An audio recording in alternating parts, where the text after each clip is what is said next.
Olá, tudo bem? Hoje eu vou falar sobre alguns assuntos específicos, mas sempre gosto de fazer uma avaliação do que me chamou a atenção na semana. Estou evitando um pouquinho mais a política porque essa semana foi também mais uma semana complicada nessa questão. Eu vou falar sobre a quebra de contrato, o avanço da sanidade do rebanho no Brasil e o impacto do ICMS sobre o fertilizante. A quebra de contrato é algo que prejudica todos os envolvidos. Quando você quebra um contrato, você acaba prejudicando uma ferramenta que é útil para o produtor e depois, na hora que ele precisar, pode não contar mais com ela, como já vimos isso acontecer. Você gera insegurança jurídica, você gera insegurança em você criar novos tipos de ferramentas que auxiliam quando você mais precisa. Tem advogados e advogados. Tem advogado que chega a pressionar o produtor, como já aconteceu, para que faça a quebra de contrato na questão que eu estou falando sobre vendas antecipadas de soja. E para tentar algum tipo de vantagem lá na frente. Mas tem advogado, é claro, que orienta o produtor que, olha, tem que cumprir o contrato, né?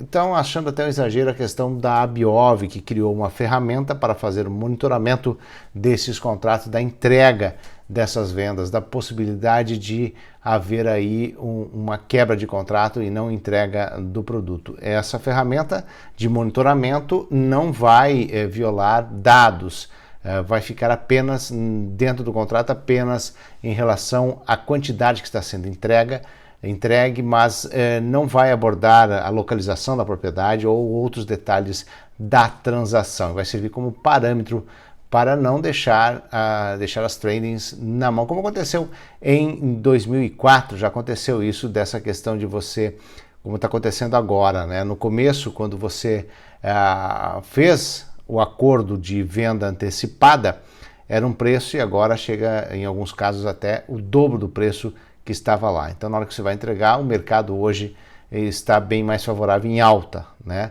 Mas essa é a razão da ferramenta, né? Tanto de um lado quanto para o outro.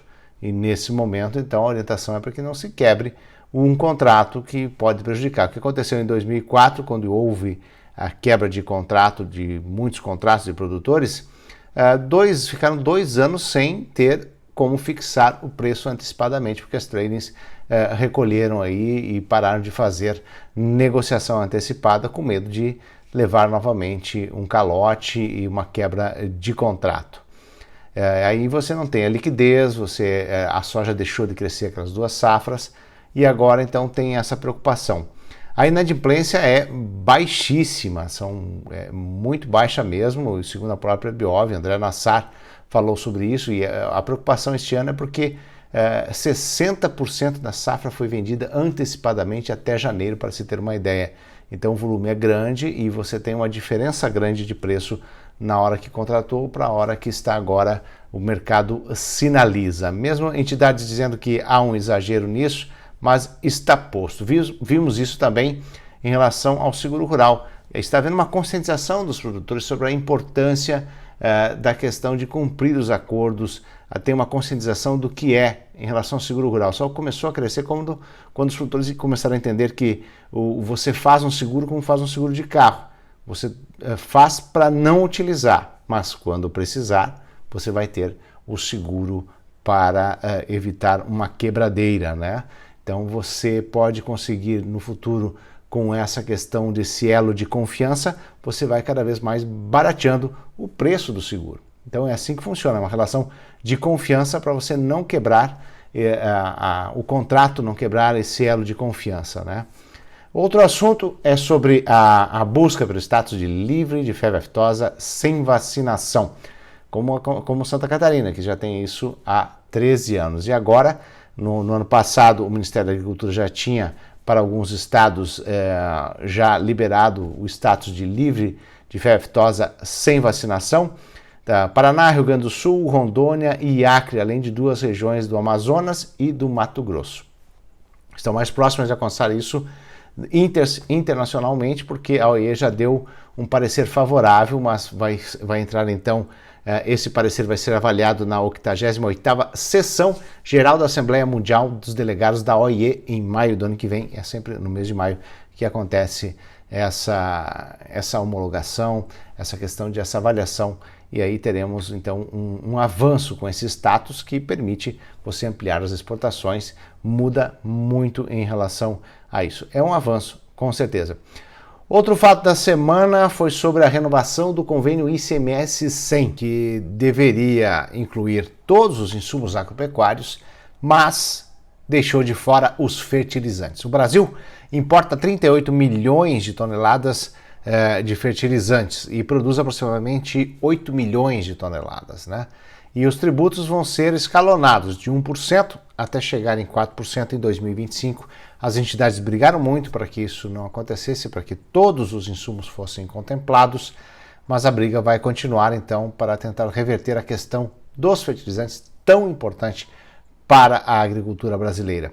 Vamos esperar ver o que vai acontecer. Por fim, dentro da política, o que vale a pena citar é a primeira mulher na Comissão de Agricultura da Câmara, Comissão de Agricultura, Pecuária, Abastecimento e Desenvolvimento Rural da Câmara dos Deputados, a deputada Aline Sleutz, do PSL do Paraná. Ela é filha de produtores rurais, é da cidade de Castro, né, a capital do leite, e vamos ver o que acontece, porque são 180 projetos parados na comissão. Vamos ver como vai isso andar em um ano que já se tornou um ano praticamente de eleição, né? A eleição é só ano que vem, mas os embates já estão muito mais acirrados, né? Vamos ver o que acontece com tanta coisa para ser votada na Câmara dos Deputados, no Congresso em si, principalmente com a preocupação e com o foco principal, que é a questão da pandemia.